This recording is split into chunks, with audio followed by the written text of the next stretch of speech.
Om Swastiastu. Pemirsa Bali TV, kawan-kawan radio yang tergabung dalam kelompok media Bali Pos, tentunya yang merilai dan memancar teruskan siaran Pabrik Bagan ini, mulai dari Radio Global FM Bali, Radio Genta Suara Sakti Bali, Radio Swib Besakih, Radio Singaraja FM, dan Radio Suara Negara FM. Pabrik Bagan sore puniki ambil tema atau topik agak panjang sedikit, yaitu kedaulatan politik dan kedaulatan ekonomi Bali dalam perspektif nasionalisme. Di studio telah hadir dua orang narasumber kita yang nanti akan memberikan pemahaman, berbagi pengalaman, juga berbagi informasi tentang kondisi ekonomi Bali saat ini. Beliau adalah yang di tengah, Dr. Sri Igusti Ngurah Arya Wedakarna, MS3. Beliau Rektor Universitas Mahendra Data, juga Presiden The Soekarno Center. Om Swastiastu. Nggih. Semua nggih. Wah, Presiden malih kacunduk ya. Yang paling kiri beliau adalah Bapak Iwayan Sukses SE. Sukses selalu ya. Om Swastiastu. Semoga selalu sukses. Jadi ini kebetulan namanya baik sekali. Namanya beliau adalah Sukses. Pak Wayan puniki beliau Ketua Paguyuban Pedagang di Bandara Ngurah Rai. Nanti kita dengarkan ceritanya, pengalaman beliau selama menjadi Ketua Paguyuban Pedagang di Bandara Ngurah Rai. Tentunya nanti bagaimana sukanya dan bagaimana juga dukanya. Nah, pemirsa, pada saatnya nanti yang berikan kesempatan juga, mari kita berikan apresiasi atau berikan masukan atau tanyakan kepada beliau narasumber kita berdua ini terhadap hal-hal, misalnya kenapa SDM Hindu Bali ini ya tentunya perlu menguasai manajerial ekonomi. Itulah yang disebut dengan kedaulatan ekonomi Bali, agar tidak terus tergeser dan bahkan tercerabut oleh ekonomi pihak lain. Nah, kemudian SDM Bali juga perlu meningkatkan kualitas tentunya untuk bisa bersaing, baik itu kualitas, karakter, dan harus punya jaringan untuk masa depan Hindu dan Bali, yang tentunya nanti juga bisa diikuti oleh kedaulatan politik. Kemudian mana yang duluan, apakah itu kedaulatan ekonomi harus dulu atau kedaulatan politik harus dulu, nanti akan dijelaskan. Dan pada saatnya nanti titiang tunggu pamirsa, mari kita bergabung. Namun sebelumnya sarangin dumun sanayaga gelitang puniki.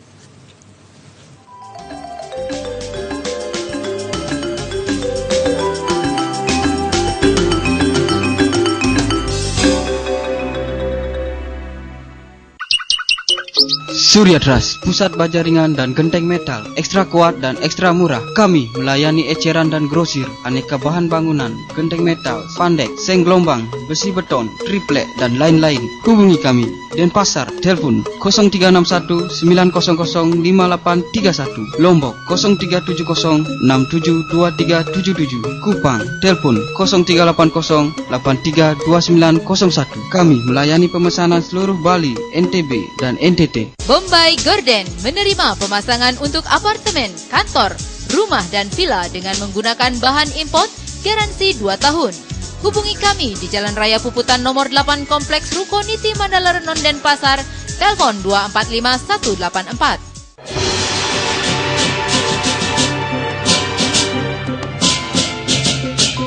Yang sering dan hasilnya kecewa dan kita harus perhatikan kita dulu aneh cara masih daun nabe dan di tengah-tengah ayam di memangan sakit yang ibu Niki.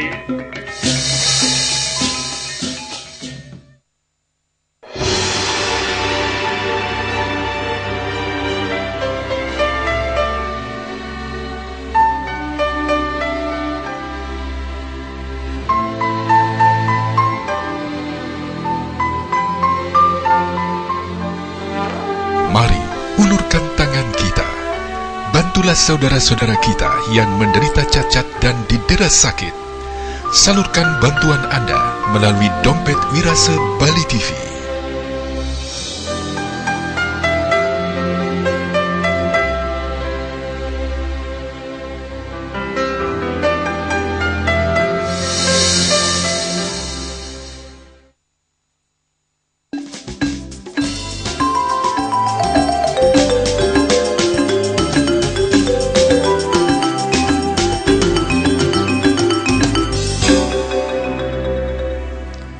Pemirsa, iring ditiang makin miat sayang dumun, ya. Apa sesungguhnya yang disebut dengan kedaulatan politik dan kedaulatan ekonomi Bali? Ya tentunya masih dalam perspektif nasionalisme. Mohon Lurah. Terima kasih. Jadi kalau Tuh Haji ingat kan pada awal tahun ya, kita sempat membicarakan tentang yang namanya satu kedaulatan ekonomi, tentang apa yang akan terjadi pada tahun-tahun berikutnya. Dan ternyata apa yang kita bicarakan pada awal tahun itu memang terjadi. Terutama saya mengajak sahabat saya dari yang kami anggap kaum marhen begitu ya, kaum kecil, untuk memperjuangkan nasib rakyat ya Bali dalam konteks NKRI, terutama dalam bidang ekonomi. Saya terinspirasi ketika Profesor Mahfud MD, Ketua Mahkamah Konstitusi, kurang lebih 2 minggu yang lalu datang ke Universitas Mahendra Data, dan ada satu statement beliau yang menarik begitu, bahwa kedaulatan politik rakyat sesuai dengan ajaran-ajaran Bung Karno itu harus diikuti dengan kedaulatan ekonomi.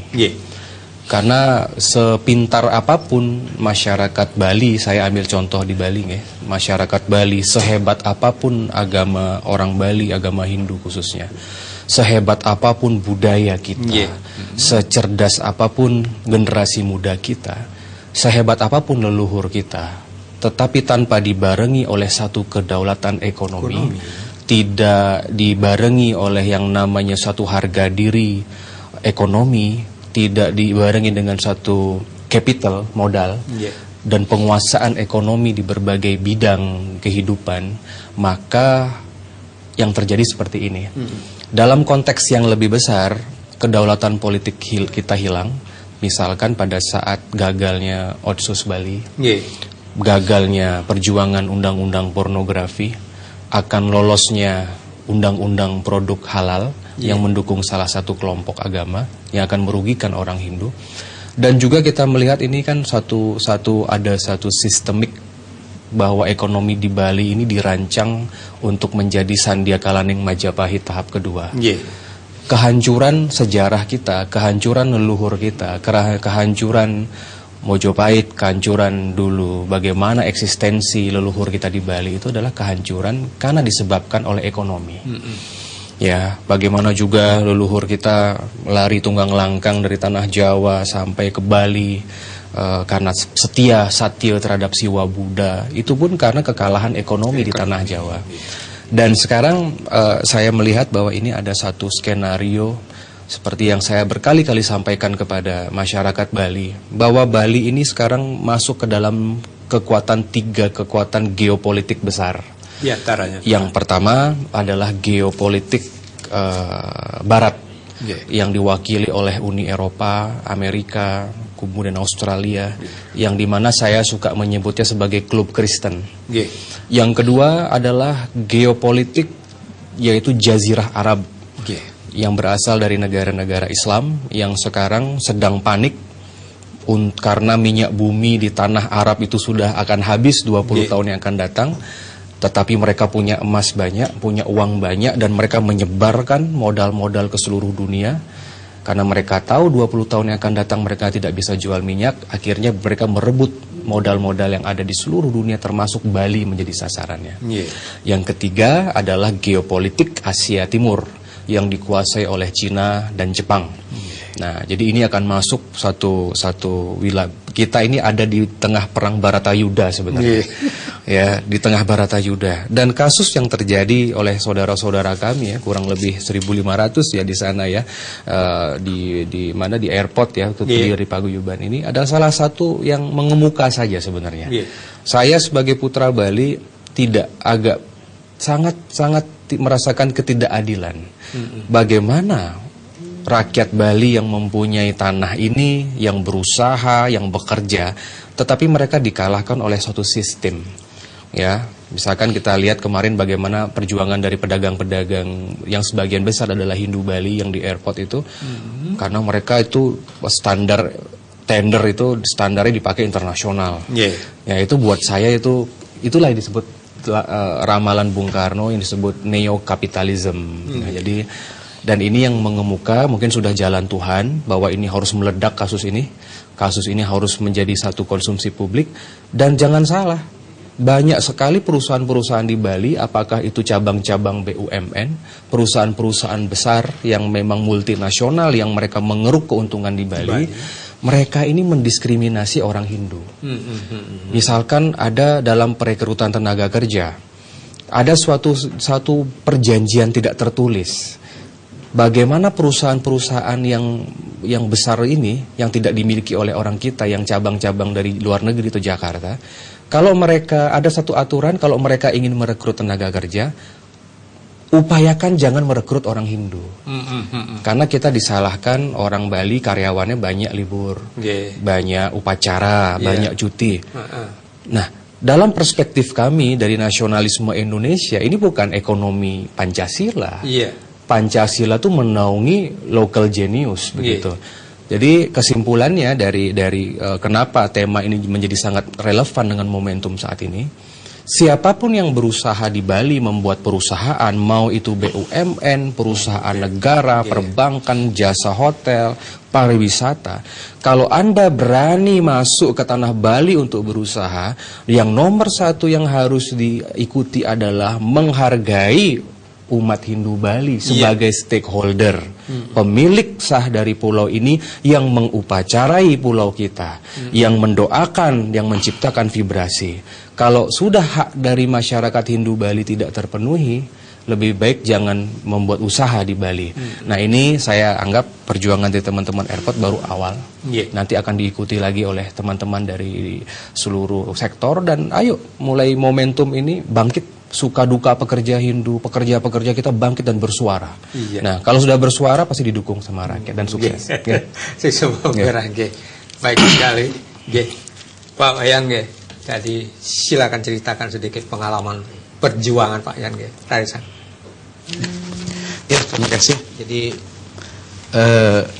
pengalaman khususnya selama kami sebagai pedagang di sana, yang mana P2B ini adalah merupakan suatu kumpulan dari pedagang-pedagang yang ada di Bandara Ngurah Rai, yang jelas notabene itulah sebagian besar adalah UMKM. Nah, UMKM di sini jelas apa yang disampaikan tadi oleh narasumber dalam hal perpindahan bandara dari yang sekarang ke terminal baru ini. Kami dari pedagang bandara menyambut dengan baik sekali. Karena apa? Karena bagaimanapun juga suatu perubahan itu akan memberikan suatu dampak kepada kita. Namun dampak itu ada yang berdampak negatif maupun berdampak yang positif. Nah, dalam kaitan perpindahan inilah kami selaku pedagang yang notabene 85% itu adalah orang Hindu Bali yang berusaha di sana. Dari keanggotaan kami di sana itu ada 111 anggota. 111 anggota. Ya, jadi 111 anggota itu mempekerjakan tenaga kerja di sana 1.560 orang dari 111 anggota itu. Jadi suka duka yang selama kami alami khusus dalam kaitannya di 2B, yang mana P2B ini kami bentuk yaitu pada tanggal 27 Juli 2012.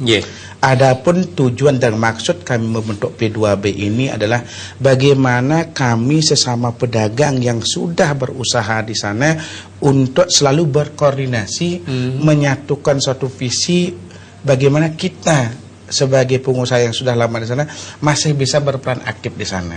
Nah, jelang waktu beberapa bulan, yaitu dari pihak Angkasa Pura memberikan suatu informasi, bahkan penjelasan yang mana sangat meresahkan kita di sana. Yang awalnya yaitu pada saat ada pertemuan di Kartika Hotel Santika, yang kami diberikan suatu pemahaman bagaimana kami yang ada di terminal domestik akan dipindahkan ke terminal fir dengan sistem lelang. Nah, di sanalah mulai ada suatu keresahan bukan hanya kami sebagai pedagang saja, tetapi kami juga karyawan-karyawan kami juga mengalami suatu keresahan. Karena apa? Karena dengan diberlakunya sistem lelang yang diberlakukan oleh Angkasa Pura, secara otomatis itu akan ada suatu persaingan. Persaingan baik itu yang ada di dalam yang sudah berusaha maupun yang ada di luar.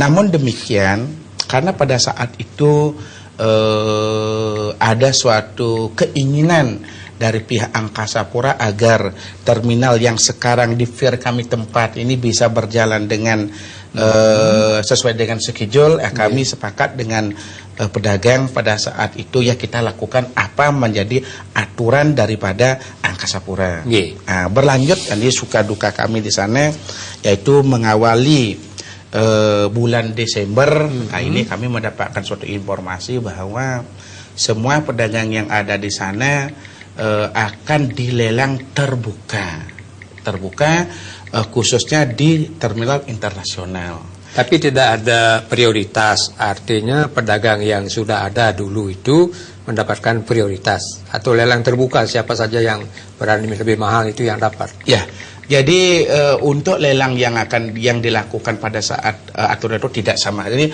tidak ada suatu keputusan yang dibuat oleh Angkasa Pura bahwa pedagang yang sudah ada diprioritaskan, tidak ada. Jadi diinformasikan melalui suatu informasi website, itu pun tidak dilakukan secara tertulis maupun secara dialog seperti tidak, tapi itu secara disampaikan secara website, yang mana dalam aturan-aturan tersebut banyak hal-hal yang nyata-nyata jelas kami tidak bisa menerimanya, dan tidak mungkin kami sebagai pedagang yang notabene masuk UMKM ini tidak sanggup untuk memenuhi suatu persyaratan yang disyaratkan oleh Angkasa Pura. Singkat cerita sekarang, kondisi real yang sekarang ada, bagaimana kondisi pedagang ini sekarang? Bertolak daripada itulah kami pedagang telah melakukan suatu langkah-langkah yang kami lakukan itu adalah suatu negosiasi baik itu ke Angkasa Pura dalam hal ini di cabang, begitu juga kami sudah melakukan suatu komunikasi dengan pemerintahan daerah Kabupaten Badung, baik itu yang ada di legislatif, begitu juga kami sudah melakukan suatu langkah negosiasi dengan DPR Provinsi Bali, dan bahkan kami sampai mengadukan nasib kami ini ke Komisi 6 DPR RI. Tanggapannya? Dari apa yang sudah kami lakukan, ya astungkare, ya sampai saat ini kami selaku pedagang diberikan suatu sinyal bahwa kami yang ada di bandara sekarang ini akan diberikan suatu tempat tanpa mengikuti suatu tender, tanpa mengikuti suatu lelang, dan tanpa mengikuti suatu persyaratan yang disyaratkan dalam website itu. Namun demikian, ini juga kami tekankan kepada pihak Angkasa Pura bahwa apa yang menjadi keputusan yang telah kita sepakati bersama dengan Komisi 6, dengan pemerintahan Kabupaten Badung, dan bahkan kami sempat juga bertatap muka langsung dengan Menteri BUMN Pak Dahlan Iskan bersama dengan Pak WD Karne, yang mana pada saat itu aspirasi kami akan ditampung. Mudah-mudahan apa yang menjadi keputusan ini dengan segera bisa direalisasikan. Pemirsa, demikian telah kita dengarkan bersama bagaimana nasib para pedagang yang ada di bandara. Dia sudah berjuang sendiri, katakanlah demikian, ke Kabupaten Badung, bahkan sampai ke DPR pusat, dan sudah ada sinyal.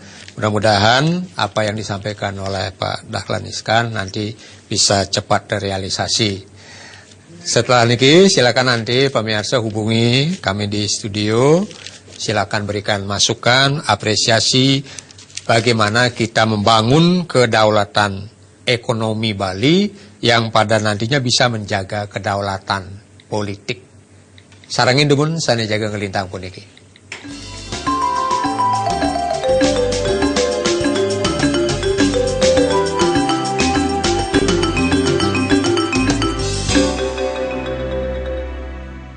Bombay Garden menerima pemasangan untuk apartemen, kantor, rumah dan villa dengan menggunakan bahan import garansi 2 tahun.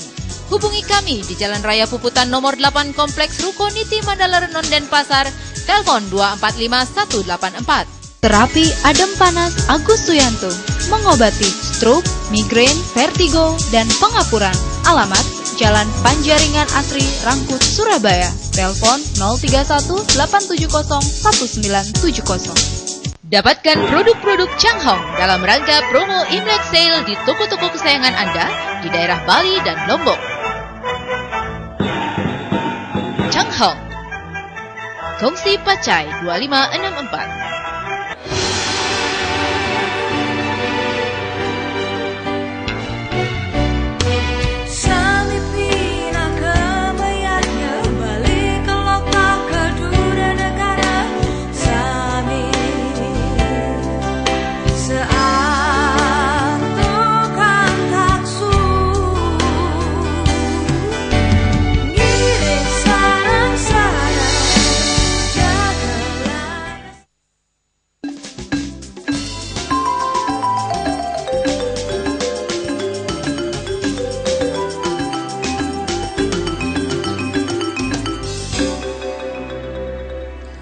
Pemirsa, kalau kita dengarkan tadi ada sesuatu yang disebut norma, atau yang norma tentunya tidak tertulis atau tidak tersurat, tetapi tersirat.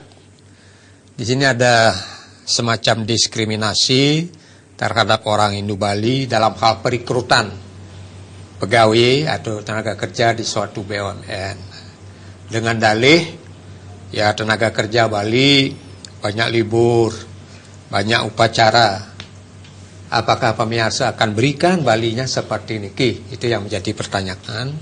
Silakan berikan masukan kepada kami dan kepada narasumber yang ada di studio. Sambil menunggu, pemirsa, lanjut.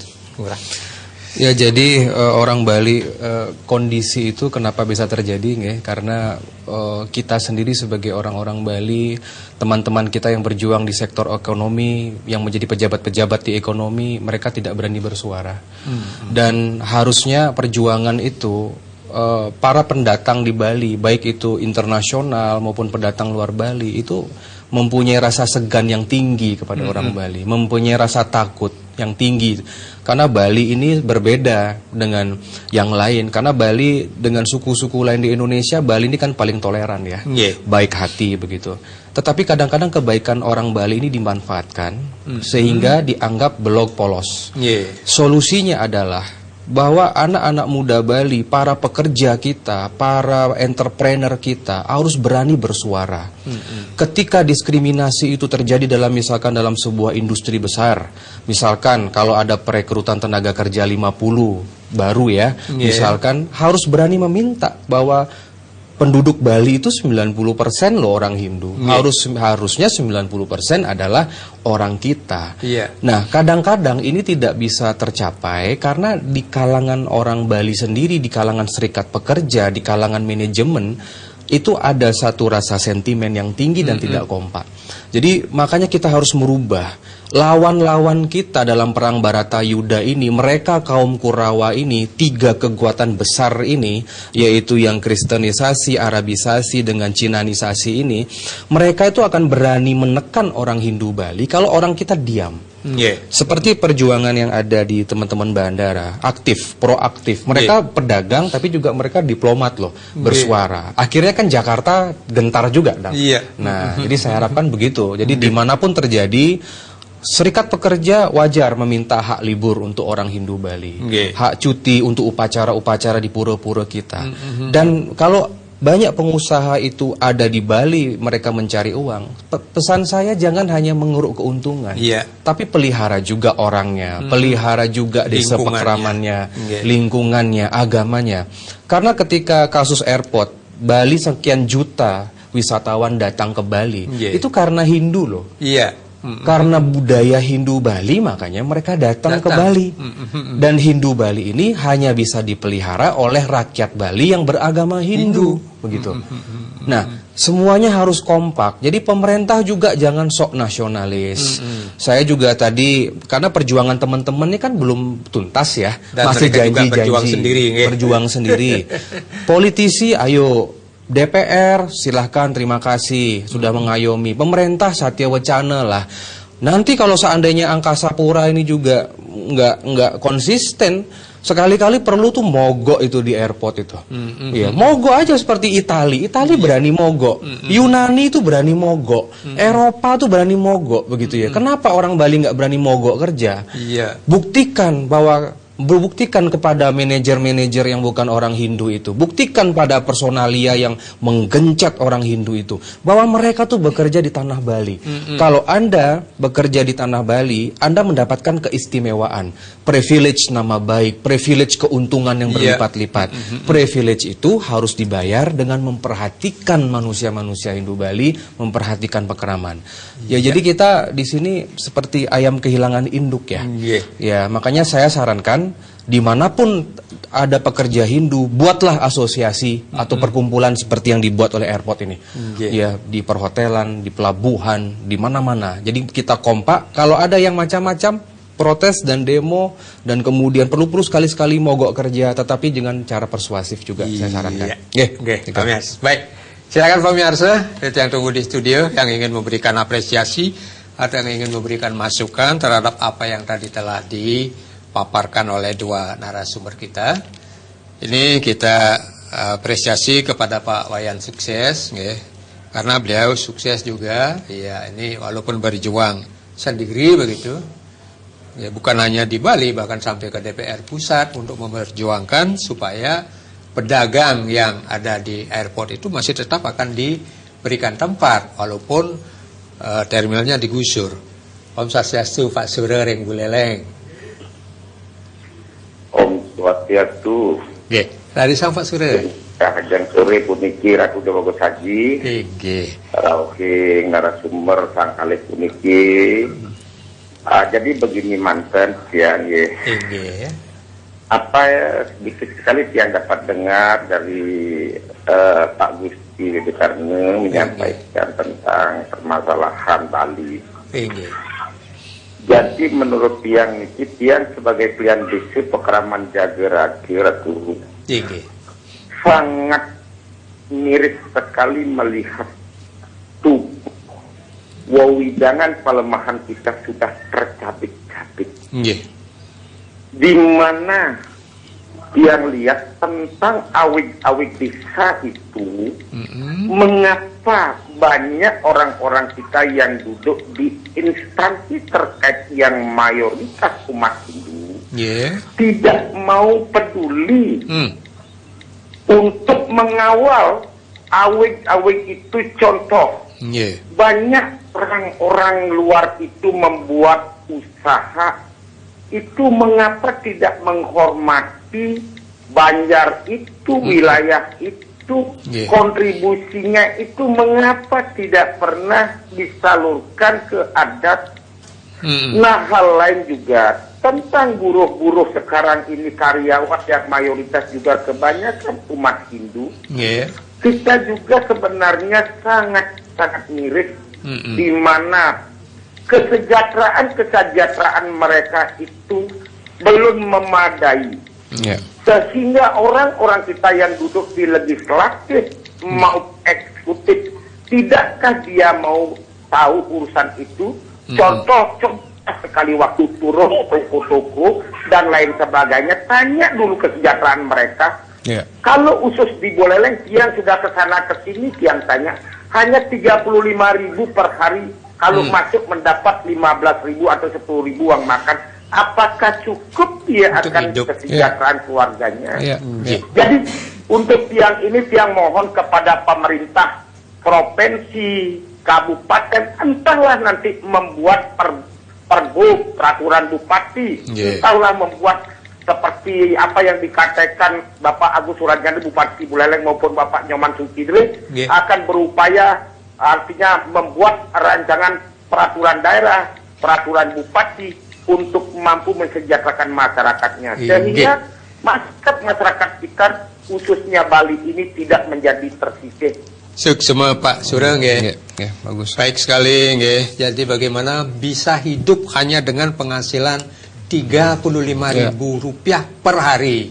Nanti akan dijawab oleh Pak Ngurah, Nang mitra yang Buleleng juga niki Om Swastiastu. Swastiastu. Tadi sang. Rajang sore niki. Pertama tiang ucapan salut dengan Pak Widekarno niki.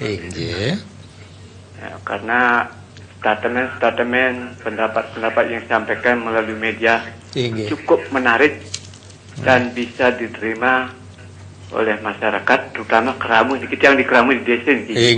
Yang menarik lagi kedua, apa yang disampaikan tadi, seolah-olah bahwa Hindu kita ini, yang namanya Hindu Bali ini, mesti menyatu dalam menghadapi tantangan-tantangan dari luar. Nah, ini selama ini kita yang adi nyaman timpal-timpal dia kan ditakut ngaku Hindu Bali, ini masalahnya. Jadi kalau sudah nama aja takut ngaku Hindu Bali, kalau kayak ngenang nih memperjuangkan Bali. Ini satu statement yang dia perlu kemukakan. Nah, oleh karena demikian, ini perjuangan ini di tingkat elit. Atau yang di Keramu Desa pun apiang ini merasakan cuma cara perjuangan kita ini bagaimana kita dia bisa. Dan ini rasanya di tingkat-tingkat pemikir ini, kemudian dari cendekiawan kah, dari tokoh-tokoh, kita kan sudah memberikan suara untuk mencalonkan beliau untuk di pusat supaya berjuang. Nah, makin ini keadaan di Bali ini pun apiang itu harapan kita nantinya pada tokoh-tokoh itu. Yang kedua, saya salut sekali dengan namanya Pak Ketut sukses, semoga sukses Pak Ketut. Tadi yang penting Pak, elingan taksu Bali ini mantan jadi sukses Pak. Tapi sukses Pak Gede, Nah, itulah sindiran dari Pak Gede, Nangken agama Hindu sebuah sing juari, sing bani, nulek-lek apa bani, apalagi melanin, nindihin, luar biasa Pak Gede. Menawi wenten, rengungkur Pak Gede, sambil nyantos, terus murah demen jadi begini, saya memimpikan Bali ini desa pekeraman kita lebih kuat ya. Karena selama ini banyak sekali pengusaha-pengusaha industri, pengusaha-pengusaha investor yang berasal dari luar Bali ini yang mengabaikan peran desa pekeraman. Di satu sisi memang kesalahan kita juga bahwa desa pekeraman agak kurang menunjukkan kekuatan dan eksistensinya.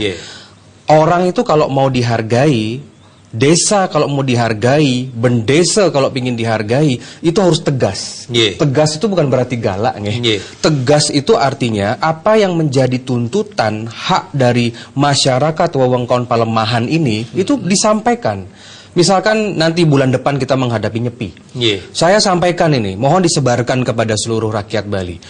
Setiap desa Pekraman, setiap banjar itu berhak meminta sumbangan terhadap toko, warung, perusahaan, pabrik, karena itu dilindungi undang-undang. Ada namanya undang-undang tentang bahasanya, kalau bahasa Inggrisnya CSR ya, Corporate Social Responsibility. Jadi program CSR ini itu wajib dan bisa, dan itu tidak salah. Setiap seketrune, setiap klien, setiap bendesa mintakan itu sumbangan semuanya. Dan ketika minta sumbangan, yang Anda minta itu jangan dimintakan misalkan minuman keras, jangan dimintakan semen, minta duit gitu loh. Dan setiap galungan, kuningan mau per bulan itu wajib, karena satu hotel, satu pabrik itu kan keuntungannya bermiliar-miliar. Desa Pekraman juga kalau dikasih sumbangan cuma 5 juta, 10 juta jangan mau. Harus ada satu penuntutan, dan uang itulah yang dipakai membangun desa untuk beasiswa atau untuk SDM, untuk modal kerja seperti itu. Jadi mohon kepada Desa Pekraman seluruh Bali, menjelang Nyepi kirim proposal ke seluruh Bali, kirim ke perusahaan-perusahaan yang kaya-kaya itu, ke seluruh BUMN di Bali. Kalau mereka tidak mau itu menyumbang terhadap kelestarian Desa Pekraman, usir mereka dari Bali. Karena ini adalah sikap Pancasila. Ketika Anda tidak menghormati di mana bumi dipijak, di sana langit dijunjung, usir mereka dari Bali. Karena kenapa? Saudara kita di Sumbawa dibakar loh. Saudara kita di Lampung itu dibunuh semua orang Hindu. Diusir dari tanah. Di Sumbawa diusir. Jadi harus ada ketegasan. Dan ini adalah suatu kesalahan masif. Karena saya masih menganggap 4.000 bendesa Pekraman yang ada di Bali kurang berani untuk tegas terhadap mereka. Dan kemudian juga, nah saya sampaikan tadi secara tatap undang-undang hukum pemerintahan. Oke. Oh iya, silakan. Pak Adi, ringkaran ungasan lom sukses itu Pak Adi. Swastiastu. Radisang Pak Adi, radisang. Nunas galah itu yang ngajebot tadi. Radis Pak Adi, radis. Kalau dia menanggapi, itu sangat bagus kalau itu dilaksanakan oleh eksekutif dan legislatif. Tolong ditegakkan RT RW. Napi kalau sangat itu kening Pak Krisna nike patut pisan. Yeningnya makasami kompak. Para legislatif dengan eksekutif melaksanakan niki suge Bali ini ke tangkirangan api. Di samping itu para pekerja tolong diseleksi apang sing iraga wong Bali dados penonton dan coba kayunin Bukerawasan saking beleleng niku patut. Ada beri bawah ben boleh niku duang kesetali Kang yang. Nah niku coba yang di Badung masalah pekerja-pekerja di luar Bali niku seketali pengayahannya niku tuh Haji. Sing kudu teh yang nang kudu seketali niku. Si semua Pak Adi. Iring dicang sana kado pun aja bos digelis malih pacang mawali sesampun sani jaga ngelintang puniki.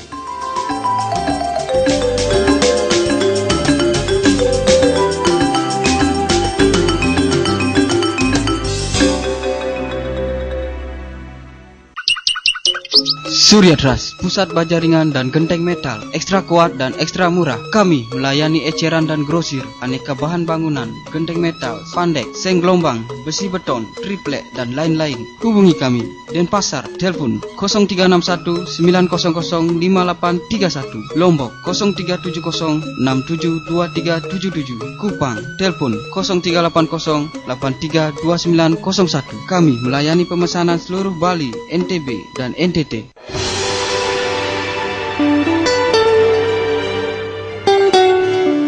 Bang mati beli bani, beten bulan, di beten bintang, di Om Swastiastu. Saksikan Kembang Bali Reject 100% lokal setiap hari Jumat dan Minggu jam 2:30 sore hanya di Bali TV. Beli senja pemuda pesimis. Dong tole sayuru pianake.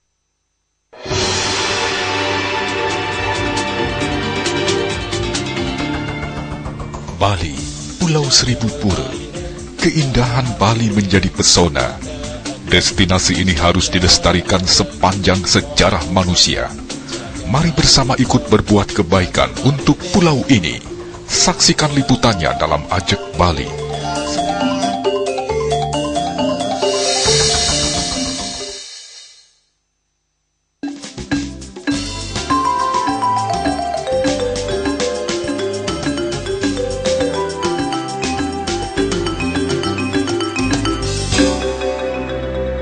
Iki pamiasa, ane makin lanturang titiang publik bagan triwene. Ini kedaulatan ekonomi Bali, muang kedaulatan politik. Silakan Pak Wayan, niki ada dari Pak Adi saking Ungasan, wow, nggih. Ya, terima kasih. Jadi perjuangan kami yang dilakukan oleh P2B ini mengingat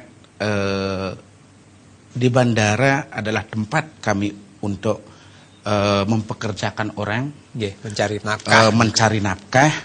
Jadi yang sudah berulang-ulang kami lakukan di sana dengan satu seleksi yang diberikan oleh Angkasa Pura, sudah barang tentu di saatnya sekarang yang bandara katanya akan lebih ditingkatkan statusnya menjadi bandara yang berkelas internasional, walaupun sekarang sudah internasional. Semestinya kami dari pedagang yang telah memiliki suatu usaha di sana itu memiliki suatu storage juga. Storage kami itu di sana seperti apa? Bukan berarti kami ada di sana itu hanya begitu masuk, tidak. Di saat duka dan suka, nah inilah harapan kami sebagai suatu yang sering kami dikatakan sebagai mitra usaha daripada Angkasa Pura, yang namanya kami sebagai mitra usaha itu bagaimana di saat suka kami diajak bermitra, tetapi di saat duka bagaimana? Nah, sekarang di suka ini kami ajak dong juga bermitra, jangan di saat suka ini kami tidak dianggap mitra. Kenapa justru pada bom Bali 1, bom Bali 2 tuh kami diiming, kamu adalah mitra yang baik. Kamu ya istilah dinabobokkan kita. Tetapi sekarang yang begitu pemerintah dalam mengizinkan perluasan bandara ini, kenapa masyarakatnya akan dipinggirkan? Nah, ini yang menjadi permasalahan bagi maka dari itu kami dari P2B bertekad berjuang sampai dengan kata puputan. Nah, disinilah kami suatu hal yang memang puputan dalam artian kami ingin yang selama ini berada di sana memang diperhatikan, jangan di saat bandara akan ditingkatkan ke taraf yang lebih megah, yang katanya akan memasukkan suatu branded internasional, apa iya akan itu dicari oleh tamu ke Bali. Sedangkan pariwisata kita di Bali ini adalah selalu menonjolkan pariwisata budaya. Bagaimana tidak ada orang itu akan mencari suatu produk yang berbranded ke Bali. Yang dicari ke Bali itu adalah bagaimana produk budayanya, apalagi pelayanan kami sebagai yang notabene orang Bali itu adalah sopan santun dan keramah tamahan karyawan kami. Nah, itu yang mungkin kami sampaikan terkait apa yang Pak Adi, dan termasuk apakah kami akan terusir dari tanah kami yang ada di sini. Melihat apa yang menjadi acuan kemarin dari Angkasa Pura, jelas kami akan terusir, tetapi berkat dukungan juga dari pemerintah daerah Kabupaten Badung, dalam hal ini Bapak Bupati Badung, begitu juga dari Komisi 6 Bapak Nyomanda Mantre, termasuk Pak Alet Kelakan, sudah memberikan suatu dukungan ke kita, termasuk pun dari Pak Widek Arne yang memfasilitasi kami ketemu dengan Pak Dahlan Iskan. Itulah jadi, tetapi perlu diingat apa yang sudah menjadi kesepakatan ini harus benar-benar dikawal. Jangan hanya janji-janji palsu yang saatnya nanti kami akan dipinggir. Kami apa yang sudah berikan suatu kesepakatan pada tanggal 14 Februari di Hotel Patra, baik oleh yang dihadiri langsung oleh pihak Direktur Utama Angkasa Pura, itu kami pakai pegangan. Jangan sampai nanti apa yang sudah dijanjikan, apa yang sudah menjadi komitmen dari pihak Angkasa Pura mentah lagi. Yaitu seperti yang kami bilang tadi itu, kami dari anggota P2B siap untuk puputan mempertahankan hak-hak kami yang ada di sana. Harapannya kepada dukungannya dari Krama Bali. Ya, harapan kami kepada Krama Bali, mari kita bersuara, ikut bersama-sama mengawal. Bagaimanapun juga banyak apa yang dikatakan tadi, banyak ada suatu perusahaan-perusahaan yang besar, perusahaan baik itu BUMN, yang mana kita sebagai masyarakat Bali ini peran sertanya di usaha itu memang sangat minim sekali. Bagaimana kita bisa ikut masuk di dalamnya untuk ikut menikmati dan ikut menjalankan suatu usaha-usaha yang dikelola oleh BUMN ini. Semua kembali ke Curah. Jadi ada beberapa solusi yang harus dilakukan. Jadi karena agar ini tidak terjadi, jadi besok-besok bisa saudara kita, bisa anak cucu kita, bisa keluarga kita, bisa rakyat Bali yang ini hanya satu kasus yang terekspos. Banyak sekali diskriminasi yang tidak terekspos. Solusi yang pertama bahwa orang Bali dimanapun, di kota maupun di desa, ya, pertama jangan percaya lagi dengan yang namanya tipu muslihat dengan rayuan dari mereka yang berkedok investor, para pendatang yang berniat tidak baik terhadap Bali. Jangan lupa kejadian bom Bali 1 dan bom Bali 2, tidak semua pendatang yang di Bali ini mendukung ajak Bali, mendukung ajak Hindu. Jadi orang Bali harus mempunyai sifat kecurigaan, mempunyai sikap waspada. Itu yang diajarkan oleh agama kita. Waspada untuk apa? Kepentingan Hindu Bali. Ya, jadi jangan lagi ramah tamah boleh, tetapi sikap waspada itu harus ada dan perlu ditelisik. Seperti kemarin itu 2001 ketika bom Bali ya dirangkul, malah diajak, malah dipuji-puji. Sekarang sudah berkembang, sudah 7 Star menjadi perusahaan yang sangat besar, orang kita ditendang. Yang kedua, solidaritas dari orang Hindu harus ditingkatkan. Tiru etnis Cina. Kenapa Cina itu atau Tionghoa bisa menguasai seluruh dunia ekonomi global? Karena mereka itu solider. Solidaritasnya tinggi. Solidernya tinggi. Jadi pengusaha itu pariwisata apapun itu ya. Gimana Pak Nyoman? Satu Pak Nyoman. Ya. Dari sama Nyoman. Ya. Swastiastu narasumber. Jadi begini Pak. Saya ini walaupun seorang tunanetra Pak, karena kesenang saya nimbrung tunanetra ini karena cuma dengan keindraannya saja saya untuk bicara Pak ya. Jadi begini Pak, kalau dulu seingat saya menggunakan manifestasi Pak, semuanya dasar itu manifestasi, pengusaha, dagang itu manifestasi gitu. Maksudnya kalau menggunakan dasarnya manifestasi itu saya kira stabil itu Pak. Baik di airport itu semuanya, apalagi tradisinya dulu itu apalagi kan namanya kan seko macam-macam, ada seko dagang, macam seko sehingga seko megae dijo megae, ada seko persatuan itu namanya dulu penglinsir tuh suka membuat seko gitu Pak. Saya kira ini yang menjadi apa ya, yang perlu ditumbuhkan kembali.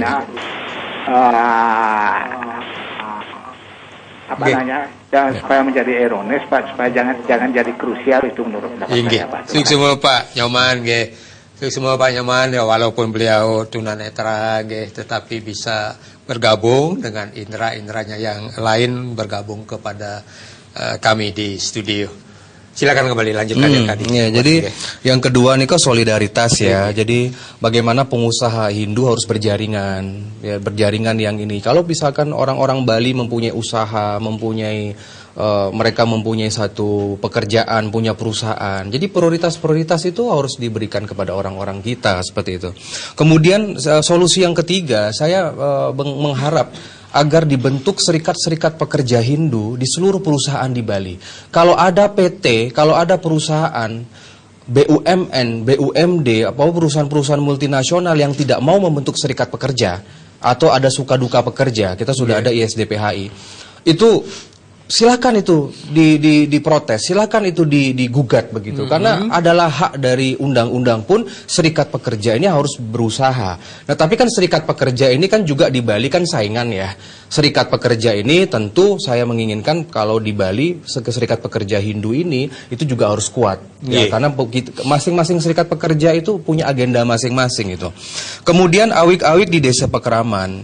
Saya memimpikan bahwa Desa Pekeraman itu ketika kita bicara tentang sistem Desa Pekeraman, kita tidak hanya berbicara tentang ritual, tentang upacara. Desa Pekeraman itu juga harus banyak mempunyai satu agen-agen ya, anak-anak muda yang direkrut bekerja, yang ada satu sistem yang baik, yang dimana bisa memeriksa, bisa berdialog dan berkomunikasi dengan perusahaan. Misalkan ada perusahaan hotel atau pabrik dalam satu desa, setiap waktu berkala itu bisa ditanyakan oleh Desa Pekeraman. Karyawan Hindunya jumlahnya berapa? Mayoritasnya Hindu atau tidak? Kalau tidak mayoritas Hindu, tidak mempekerjakan orang-orang Bali, kenapa? Begitu loh. Kalau itu diajak dialog, sekali saja Desa Pekeraman berani mengumpulkan mereka dan diwawancarai dan dicatat, mereka akan takut semua. Selama ini tidak pernah diperiksa, karena Desa Pekeraman ini hanya sibuk mengurusi orang-orang Bali sendiri, mengurusi sanksi. Nah, kemudian juga tadi tentang hal ini UMKM ini terhadap pasar oleh-oleh yang menjamur ya. Nah, sekarang kita lihat bagaimana pasar Sukawati, semua pedagang menjerit di sana. Ya, juga pedagang-pedagang kecil kita dengan satu pemikiran ekonomi borjuis. Saya orang yang tidak terlalu setuju dengan yang namanya pasar oleh-oleh begitu. Karena kalau sudah sentralisasi seperti itu, nuansa Balinya itu kurang gitu. Sedangkan kenikmatan turis itu datang tuh ya pada saat berpanas-panas, berbargaining, nego, itulah Bali keunikan.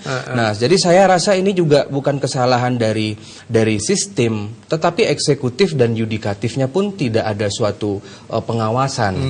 Dan yang terakhir di sini saya mendukung bahwa orang Bali, pekerja di Bali ini wajib mendukung UMR minimal tuh 2 juta. Seperti sekarang UMR di Bali masih antara 1 sampai 1,2, 1,3. Bagaimana seorang yang hidup di Bali bertahan dengan uang cuma 1,2? Ya, belum mereka mengupacarai, belum mereka membayar denda kalau tidak datang ke desa atau ke Banjar, belum upacara untuk keluarga maupun untuk kawitan. Jadi kalau memang bisa standar hidup di Bali ini tinggi. Kalau bisa pemerintah naikkan, seperti Jakarta, percaya diri naikkan sekian puluh %. Kita kan menunggu pemimpin yang berani. Kalau memang perlu 2,2, 2,3 sampai 3 juta pun nggak apa-apa. Kalau juga Bali ini nama yang mahal loh. Ya, bukan murahan ini Bali ini. Nah, jadi terkait dengan hal itu, saya juga mendukung seperti kata tadi Bapak dari Buleleng dan Ungasan. Kalau seandainya konsisten, Bali ini kaya raya. Yang saya kecam juga pengusaha-pengusaha perhotelan dan restoran di Bali. Mereka itu mempengaruhi politisi-politisi kita untuk tidak melaksanakan PHR, ya tidak melaksanakan yang namanya pajak hotel, restoran, PHR online. Ini kebocoran di Bali ini sangat tinggi. Kebocoran dari hotel berbagai bintang, kebocoran dari villa, kebocoran dari restoran. 9 bupati dan wali kota dan gubernur kita belum berani untuk membuat sistem PHR online. Kalau berani, pemasukan daerah Bali bisa 200% lebih besar dari sekarang. Karena sekarang kita sudah menjadi rahasia umum. Para bupati, DPR jangan takut sama bujukan dari pengusaha hotel. Mereka kan punya kepentingan. Mereka mengancam, nanti kalau dari DPR ini tidak mau tetap menaikkan atau tetap menerapkan PHR online, saya nggak dukung saudara. Loh, ayo kita hitung berapa sih masa mereka? Gitu loh. Jadi saya punya anggota teman DPR dan juga pejabat bupati mengatakan, nanti saya takut diancam kehilangan dukungan politik pada saat pemilu. Setelah saya periksa yang ngancam tuh masanya nggak lebih dari 100. Jadi buat apa takut? Kafe-kafe liar itu juga pejabat kita banyak yang menyebabkan AIDS di Bali ini, yang misalkan di jalan bypass Mantro itu dari Denpasar sampai Klungkung, itu kan mereka pejabat kita pada diancam. kalau Anda berani tutup kafe liar ini, saya nggak dukung Anda, biarkan nggak dukung. Orang yang baik itu masih banyak di Bali.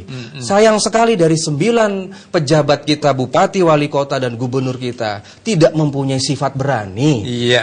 Inilah yang menyebabkan pendatang itu berani, mereka berbuat seenaknya, investor seenaknya, orang-orang Bali yang baik, yang jujur itu nggak pernah mendapatkan tempat, tidak pernah mendapatkan panggung. Dan salahnya rakyat juga, orang-orang yang baik-baik, yang jujur-jujur, yang pintar-pintar, nggak dapat tempat dan nggak dipilih dalam pemilu, nggak dipilih dalam pilgub, nggak dipilih dalam pilkada, yang dipilih penjahat semua.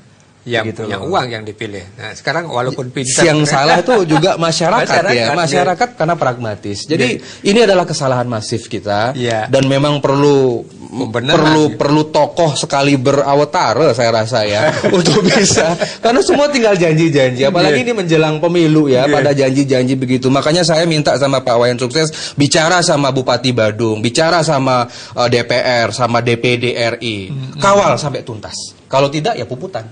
Ya. 4.000 desa pekeraman di Bali akan mendukung Ajak Hindu Ajak Bali. Jangan takut dengan pendatang, jangan takut dengan investor. Kita mayoritas di Bali, semuanya dalam konteks ekonomi Pancasila. Jangan lupa, Hindu is always being a part of nationalism. Apa yang kita bicarakan, yang saya, Pak Wayan Sukses, dan juga yang dari pemirsa tadi yang pro terhadap ekonomi Hindu, semua adalah bagian dari nasionalisme. Jangan sampai kita bicara begini, kita dibilang sektarian. Salah. Iya. Ya, kalau apa-apa terjadi sama Bali, yang menjadi ancaman adalah NKRI. Seperti itu. Pak Wayan, silakan. Ya, jadi harapannya terakhir. Ya, harapan terakhir adalah bagaimana ya kita membuat suatu perbandingan di Amerika Serikat aja yang saya pernah baca tuh di bandara di sana tuh dia bahwa menggandeng UMKM, bahkan branded yang ada sekarang ini itu awalnya dia UMKM di sana. Ya awalnya. Kenapa kita di Bali tidak mengawali seperti itu? Kenapa kami yang sudah mulai tumbuh ini ditekan lagi? Sedangkan di Amerika Serikat UMKM di bandara dibina. Dibina, dibuatkan tempat, bahkan didanai. Sehingga dari UMKM dia bisa akan menjadi suatu perusahaan yang merek, berbranded. Sekarang kita di Bandara Ngurah Rai Bali sudah sedikit aja kita punya ini sudah ditekan. Harapan saya ke depannya marilah yang mengambil suatu kebijakan, mari kita melihat UMKM ini berikan suatu dia ruang, berikan dia suatu kesempatan sehingga dari UMKM ini, dari yang kecil dia akan menjadi besar, bukan malah yang kecil ini diinjak, dinas, bahkan dibinasakan. Itu harapan saya ke depannya, sehingga semakin banyak orang Bali bisa berusaha di BUMN yang ada di Bali. Nanti kalau nggak sukses, satu lagi kita minta ganti saja sama Jakarta, ganti dirutnya. Tolong dicatat itu ya, nama-nama pejabat yang tidak pro Bali dicatat. Nggak apa-apa, itu perusahaan negara kok. BUMN pakai uang rakyat, pakai pajaknya pemirsa, pakai pajak saya, pakai pajak bapak-bapak berdua. Kalau memang nggak becus menjadi pejabat, udah kita kirim petisi ganti itu pejabat. Ya kita usir dari Pulau Bali. Ya, terima kasih. Sapunika pamirsa Publik Bagandaru ini tentang kedaulatan politik dan kedaulatan ekonomi Bali. Mogi-mogi napi sani sampun disampaikan tadi wenten manfaatnya bagi kita semua untuk mempunyai wawasan yang lebih luas di masa yang akan datang. Titiang mau pamit, mohon diri dengan ngaturang pangastungkara, penganjali, Om Santi Santi, Om Santi Santi Santi, Om.